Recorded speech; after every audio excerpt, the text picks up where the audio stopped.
Business news now. The United States has again reverted to its previous position of voting against a United Nations General Assembly resolution on the necessity of ending the economic, commercial as well as financial blockade of Cuba.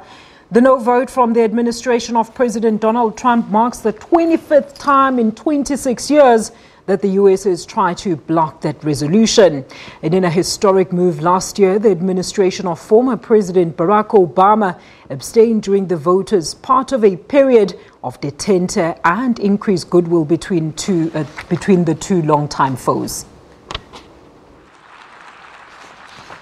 Washington joined only by Israel in voting no. 191 countries backing the symbolic resolution calling on the United States to end its decades-long embargo that many in this chamber view as overreach into the sovereignty of a member state. The United States does not fear isolation in this chamber or anywhere else. Our principles are not up for a vote. They are enshrined in our Constitution. They also happen to be enshrined in the Charter of the United Nations. As long as we are members of the United Nations, we will stand for respect for human rights and fundamental freedoms that the member states of this body have pledged to protect, even if we have to stand alone. Cuba has rejected any preconditions for lifting the embargo and has estimated the cost of the almost 60-year blockade at hundreds of billions of dollars. Trump no tiene la menor autoridad moral para cuestionar a Cuba. President Trump does not have the least moral authority to question Cuba.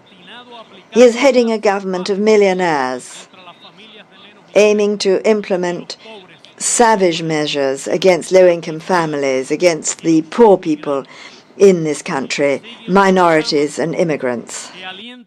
He is pursuing a program that encourages hatred and division. He proclaims a dangerous exceptionalism and supremacism under the guise of patriotism, which will lead to more violence. When the overwhelming majority in support of the resolution.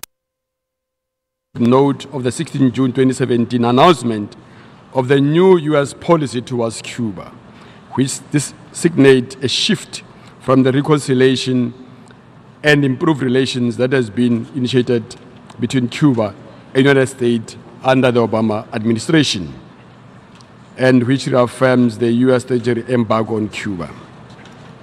I wish to express our disappointment that the current U.S. administration has chosen a path of regression in the normalization of relations with Cuba, which causes the reinforcement of isolation and further harm of the Cuban people.